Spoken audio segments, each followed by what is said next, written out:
फिर से हम लोग स्कूल कैरिकुलम में भूगोल शिक्षण के क्या महत्व है, क्या स्थान है, उसी को आगे बढ़ाते हुए आज इस वीडियो में हम लोग बात करेंगे। जैसे कि पिछले वीडियो में आप लोगों ने कुछ की पॉइंट के साथ इसके जो इम्पोर्टेंस है, इनके जो प्लेस हैं, किस तरह से स्कूल कैरिकुलम में भूगोल शिक्षण हमारे लिए अहम और महत्वपूर्ण है, इसी को आज हम लोग आगे बढ़ाते हैं और भी की पॉइंट के साथ आज इसको विस्तृत चर्चा करते हैं। आइए, सबसे पहले हम लोग देख पा रहे हैं यहाँ जो की पॉइंट्स लिखे हुए हैं,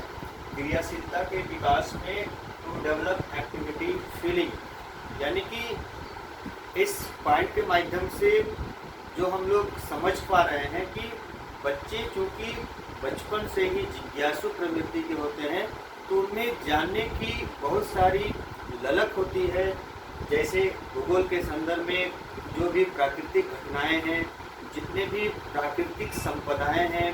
प्राकृतिक जितने भी कॉन्सेप्ट हैं, सभी को जानने में वे कहीं ना कहीं क्रियाशीलता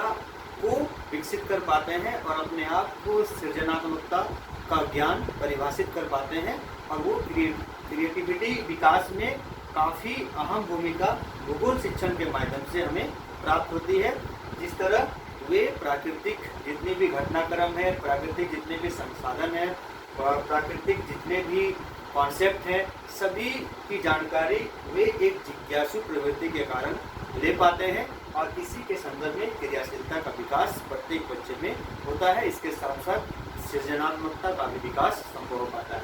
दूसरा हम लोग देख पा रहे हैं प्राकृतिक आपदाओं को समझने में मदद, यानी कि helpful to understand natural incidents. कहने का मतलब है कि जितनी भी प्राकृतिक आपदाएं आती है, कहीं ना कहीं हम लोग 90% पहले ही अपडेट हो जाते हैं कि कौन सी ऐसी प्राकृतिक आपदा आने वाली है, और हमें सुरक्षा के दृष्टिकोण से ये जो कॉन्सेप्ट है वो काफ़ी अहम भूमिका निभाता है। एग्जाम्पल के तौर पर हम बताना चाहेंगे कि 26 जनवरी 2001 को जब गुजरात के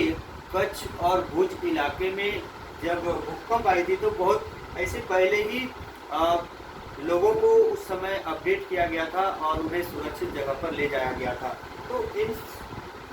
इन उदाहरण के माध्यम से हम समझ सकते हैं कि प्राकृतिक आपदाओं को समझने में भी भूगोल शिक्षण काफ़ी अहम भूमिका निभाता है। विभिन्न समस्याओं के समाधान में मदद, helps to the solve different problems. बहुत सारे ऐसे समस्याएं भौगोलिक दृष्टि से हमें देखने को मिलता है, जैसे कि भूमि अपर्दन, जल प्रदूषण, मृदा अपर्दन,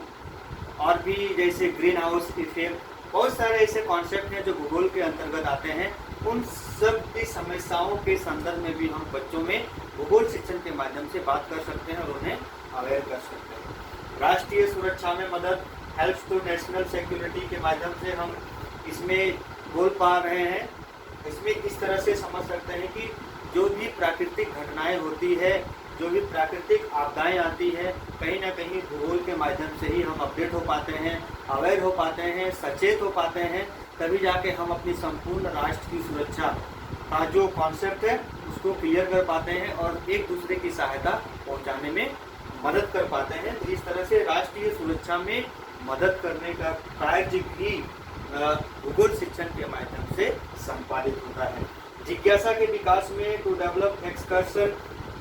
हम ये समझ पाते हैं, जैसे कि हमने इसके पहले के पॉइंट्स में भी जिक्र किया कि बच्चे जिज्ञासु होते हैं और भूगोल शिक्षण के माध्यम से प्राकृतिक घटनाओं को समझने में, समझाने में वे काफ़ी उत्सुकता लेते हैं। तो इस तरह से जितने भी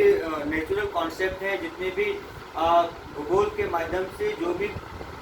नेचर वाइज जो कॉन्सेप्ट विकसित हैं, सौरमंडल हैं,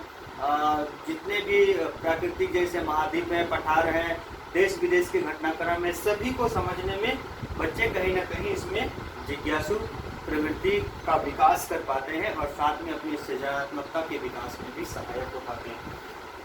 आगे हम लोग बात करते हैं कला एवं विज्ञान के विषयों का समन्वित अध्ययन, to relation study of the subject of arts and science. ऐसे तो भूगोल को हम लोग एक कला के रूप में जानते हैं, लेकिन इसके संबंध जो है वो काफ़ी जो विषय हैं उसके साथ रहे हैं, विज्ञान के साथ, तो इस विषय का संबंध बहुत ही खास रहा है, क्योंकि जितने भी भू रचना संबंधी विषय हैं सभी से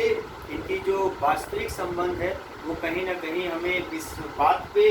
अवेयर करती है। इसके संबंध बहुत सारे विषयों के साथ, कला और विज्ञान के साथ बहुत ऐसे संबंध को दर्शाती है। जैसे हम लोग बात कर सकते हैं कि जलवायु, यहाँ पर हमने लिखा हुआ है क्लाइमेटोलॉजी, जलवायु विज्ञान, जो कि एक विज्ञान का भी विषय है और हम लोग उसे भूगोल के माध्यम से भी पढ़ पाते हैं। तो कहीं ना कहीं इसके बाद है यहाँ पर कार्टोग्राफी, मानचित्र विज्ञान, प्लांट इकोलॉजी, वनस्पति विज्ञान, टोपोग्राफी। ये जो विषय आप लोगों को देख पा रहे हैं, ये कहीं ना कहीं विज्ञान से संदर्भित आते हैं और हम कह सकते हैं इस अकॉर्डिंग कि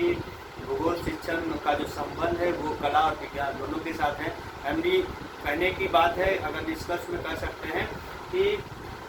विज्ञान विषय के साथ भूगोल का काफ़ी वास्तविक संबंध रहा है हमेशा से, क्योंकि बहुत सारे, हमको लगता है 75% जो कॉन्सेप्ट हैं वो विज्ञान से ही इसमें लिए गए हैं और विज्ञान के साथ इस विषय का संबंध हमें ये दर्शाता है कि ये भी कहीं न कहीं एक विज्ञान विषय के रूप को प्रदर्शित करता है। तो इस पॉइंट के माध्यम से आज हम लोगों ने जाना, आज इस 2 वीडियो के माध्यम से इस आज टॉपिक को हम लोग पूरा कर रहे हैं। उम्मीद है आप लोगों को जो स्कूल करिकुलम है उसमें भूगोल शिक्षण के क्या महत्व और स्थान है आप लोगों को अच्छे से समझ में आएगा। तो आगे फिर हम लोग नेक्स्ट वीडियो में कुछ अलग